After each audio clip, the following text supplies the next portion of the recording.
Okay, hi guys, this is the third hangout for Active Improve. I'm just going to get the screen share going. Um, what the plan for these next 2 weeks is to look at how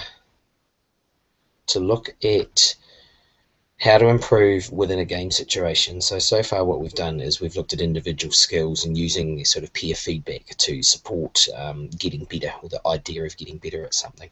But now what we want to do is kind of let the kids experience what it's like to almost be the coach, and we'll just unpack kind of what the coach thinks and how they operate.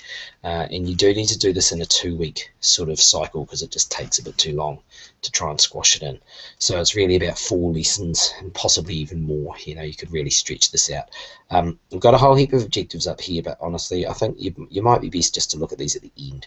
Okay, so if you remember from I think last term's hangout, we looked at TGFU as a model, and the difference with TGFU in term 2 was that the teacher just kept that knowledge to themselves. What we're going to do here is sort of explain it a little bit to the kids, but this model is quite a complicated kind of thing. So you can explain it to them really as simply as this: that you played a bit of a game, that you then identified some skills or strategies, and you practiced those, and then you went back into a different form of the game. Alright, so that's really as simple as it needs to be. Here I've explained it here as play, think what, think how, and then do it. So you play the game, you think what are you trying to achieve, you think how are you going to do it, how are you going to, the skills that you need to apply the what, and then you give it a go in a situation. Okay, so what I'd suggest you do for your next week is just pick one of these cards.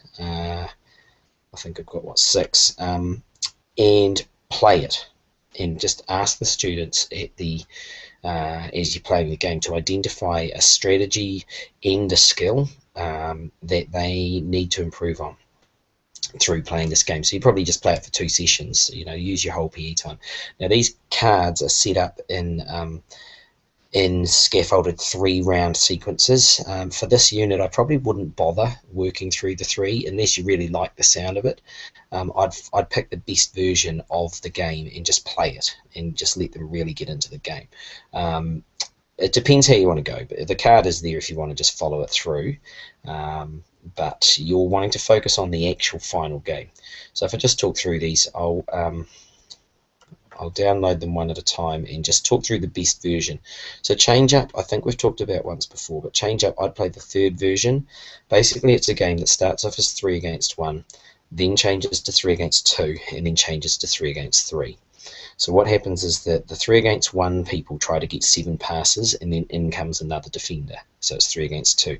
Then they try to get to 14, and then they try to get to 21. And each time a new defender comes in, the space gets bigger, and if the defenders get the ball, the 2 teams swap roles, so the defenders become the ball carriers and vice versa.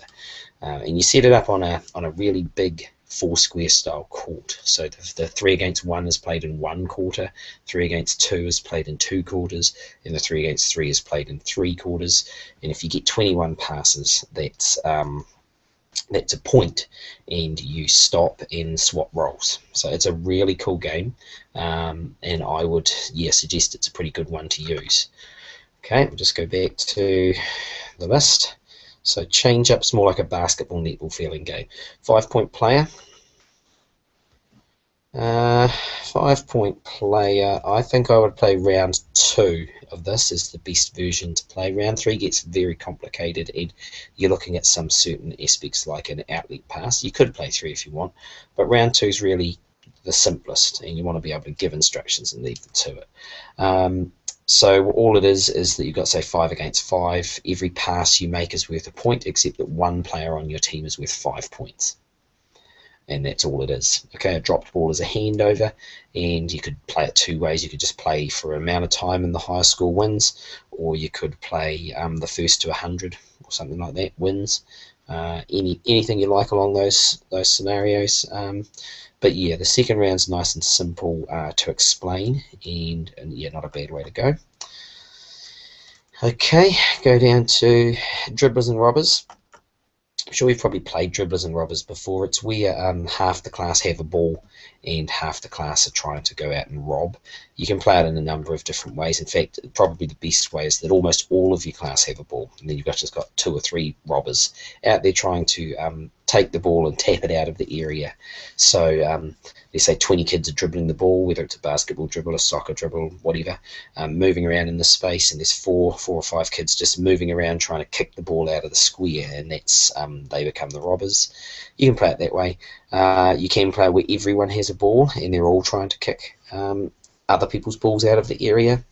You can, as I say, you could play it with a mixture of balls. So some kids have soccer balls and are dribbling, and other kids have basketballs and are dribbling, and they do their different skills depending on what's happening in there. Again, there is a nice wee sequence to roll it out. Perhaps lesson 1 of this week you could work through that sequence, and lesson 2 they focus on just the final version, knowing that you're going to ask them to identify some skills and strategies that they need to get better at. That's probably actually a really easy, manageable card to work through, and yeah, quite a nice way to go. Risk is, we talked about it in the participation hangout. It's a sort of a softball style game, and I would probably play the very first version, which is basically just softball, except that the bases are slightly, they get bigger. So the distance from the hit to first base is quite short, gets longer for second base, and to third base it gets even longer. And to get it out, they just have to throw it to the pitcher. And if the batter's not on a base when the pitcher gets the ball, and you'll stop the out. Yeah, quite a simple game, easy to set up, easy to run, and so yeah, there's a lot of skills and strategies that they can work in there. And the other thing different to softball is that you're allowed to have more than one batter waiting on a base to run, because they have to pick the time to take the risk, and that's the point of the game. Again, there's a sequence there if you wanted to work it through, but again, you just want to play a game that lets them identify some skills and strategies. Okay, down to number 5. Pick another game. Okay, end ball / chalk ball. Chalk ball is a real sport, so perhaps that's the best way to go, but if your class is not overly sporty, perhaps just play version 1. So version 1 is really simple. It's 5 against 5. You can run with the ball until you tag, then you've got to pass. You score by throwing it to a player who happens to be standing on the end line. It's a bit like bench ball, except that the player doesn't stay on the end line. They're a player the whole time, but when they think it's a scoring opportunity, they run and get on the line, a bit like American football. Okay, now chalk ball is fascinating and really interesting, and it's probably, if you've got a really sporty class and they are sort of the sort that'll give a new game a go, it's worth a go. Chalk ball is the same game, so you can run with the ball until you tagged, then you've got to pass, but to score, you throw it against a piece of wood that's set up a bit like a crazy catch. So I just get a bit of wood and lean it on a lunch bench. And in order to score, the ball has to hit the bit of wood and land on the ground. So it's good if you use a really bouncy little ball, like a small basketball or something. So to defend, you can catch the ball as off a rebound. Okay. The other rule is that you're allowed to attack either goal. So when you get the ball, you can go to either end, but the rule is that no goal can be attacked more than 3 times in a row. Okay, there's a lot more rules to this game. It's a real sport. It's worth having a look at. And so probably, I think in this card, it's sort of version 3. There's a bit more stuff about research and so on. But yeah, if you just wanted to stick to version 3, it would work pretty well. Nice, easy game to set up again. And the last one, 3 pass and run.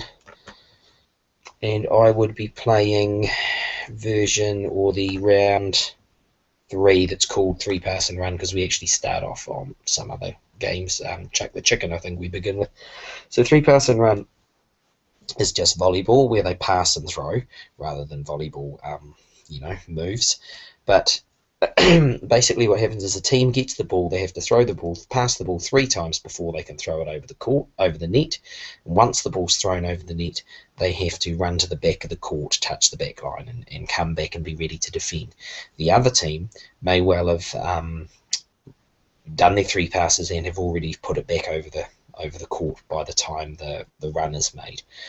So there's all sorts of strategies around how to cover space, how to do that run quick, where the passes should go. You can introduce some rules about it. It doesn't have to be 3 passes, but it can't be more. That sort of thing. So that's a bit of a volleyball kind of game. And if you wanted to, you could progress it to require actual volleyball skills and techniques if you wanted to. Okay, so those are the games I'd try for this. And the way I do it is that I would set up the same game, teach the same game to everyone, but set up 3 or 4 versions of the game in your lesson, so you've got them all over the place, like a really cool TGFU kind of lessons. And you'd really let them play it, and you just wander around getting those games going for 1 or 2 sessions, but you keep asking them, and you might do think pair share or something like that, and pause the games each time and get them to identify any skills or strategies that they are trying to use but they're not using that well, or that they are using and they're being successful but they need to refine them and perhaps just get them faster or something like that.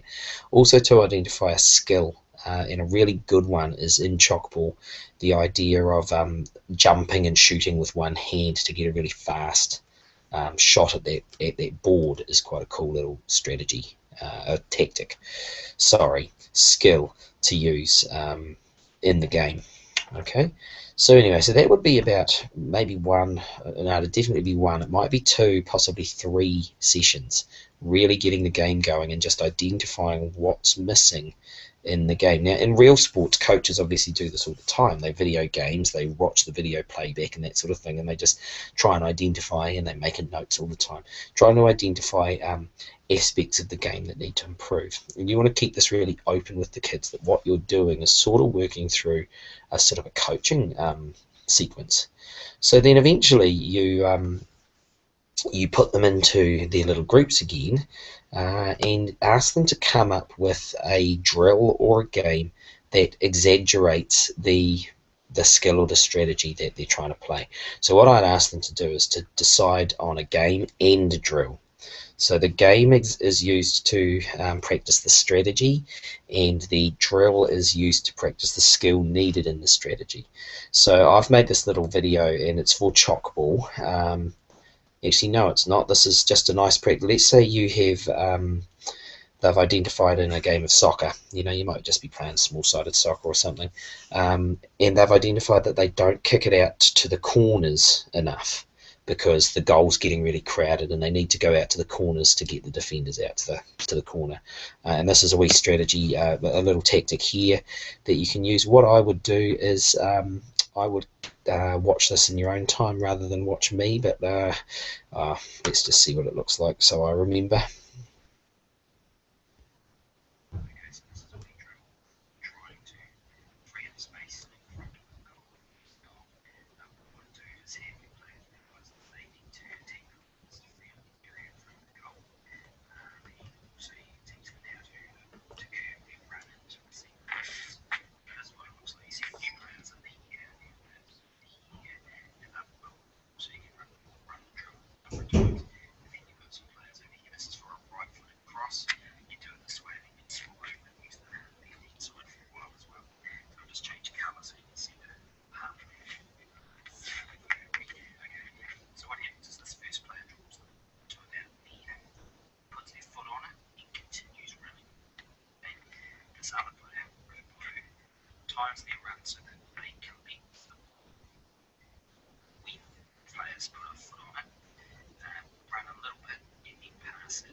Okay, so that little animation there had them running back to the same line, and I did mean you meant to swap them over so they get a chance to be both.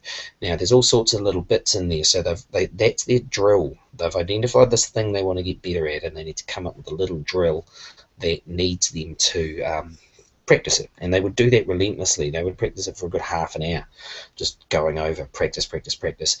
And that you, as the teacher, would go through and give them some technical things, especially in that one about running and curving your run, so that when the ball is crossed, you're running straight at the ball rather than running across perpendicular to the ball. Much harder to make contact. So as the teacher, you're going to need to know and to do a little bit of research perhaps around the technical details of how to do the skills that they've identified they need.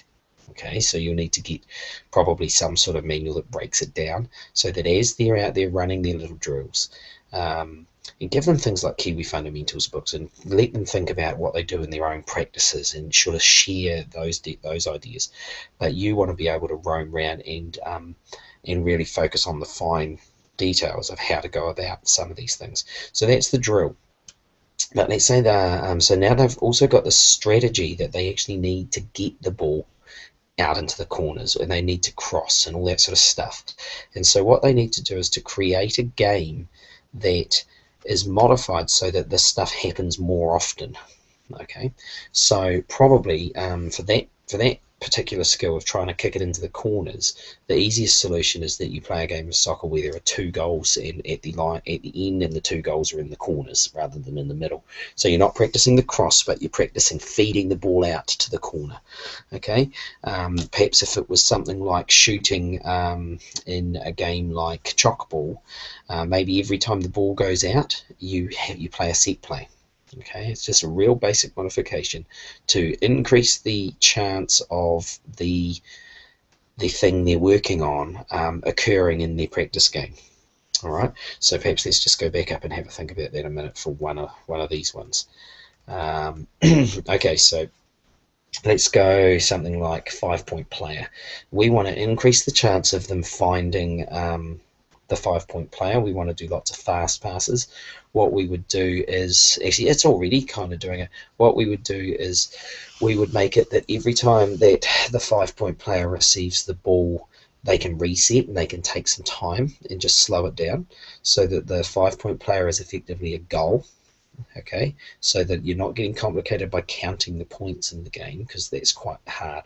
You just change the way it works so that every player has to pass it around, but the aim is to constantly get it to one player, and every time that one player gets the ball, the game stops and they reset, and it just puts the emphasis just on making that player.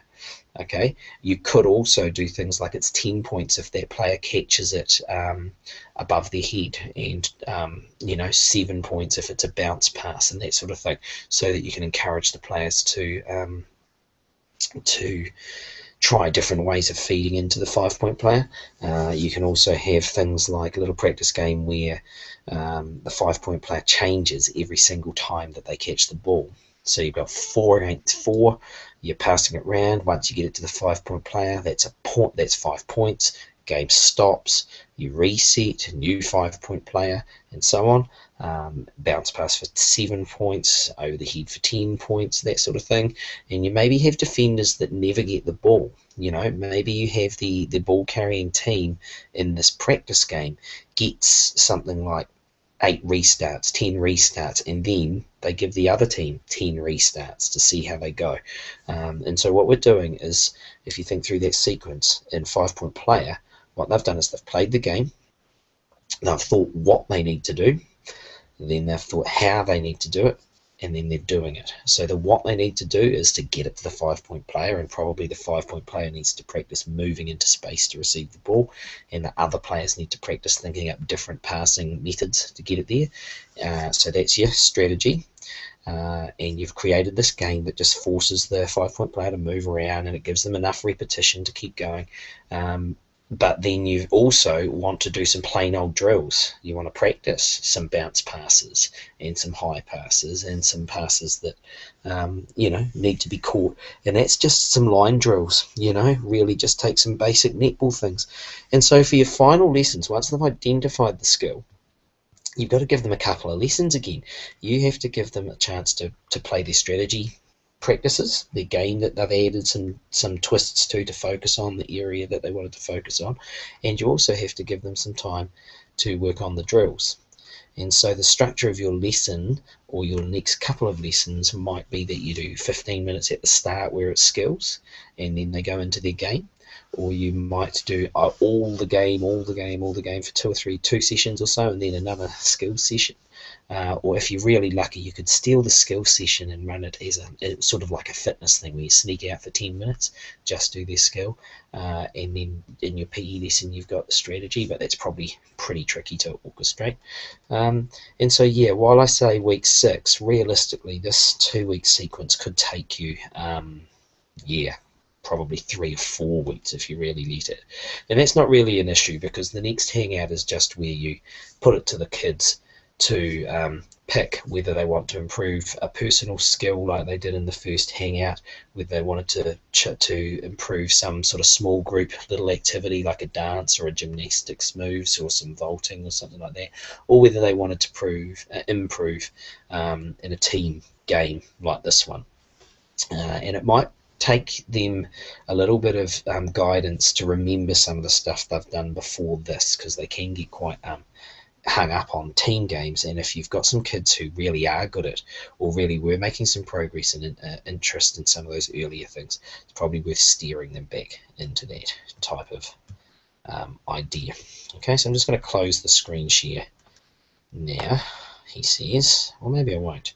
Maybe we'll just go back to home if I can figure out how to do that. Yep, okay, so we'll just go back down to the objectives of Hangout 3. So Hangout 3 at level 3 is to maintain regular participation in enjoyable activities. So this is without the teacher forcing them. It's in small groups and off they go, and they've got to have some sort of focus, and they have to identify that maybe a leader, maybe having some gear already set up, maybe sending people out early to set things up, maybe having a list of where they're heading and what they're trying to achieve helps. So they may have written up a little goal or a flow chart or something like that. So there's two things. They have to actually participate and maintain that enjoyment and not sort of disappear off as things get a little bit self-managed. And they also have to describe and identify what aspects of their organisation helped keep it going and helped keep it interesting and exciting. Okay, in B1 you're going to cover easily, just developing a wide range of movement skills using all sorts of equipment. So that's across your class, you will have done that. Easy peasy. Okay, so that's probably everything we need. I'll see if I can close that and see what happens. Yep, okay, so yeah, we'll look forward to seeing what you get up to. Thanks very much.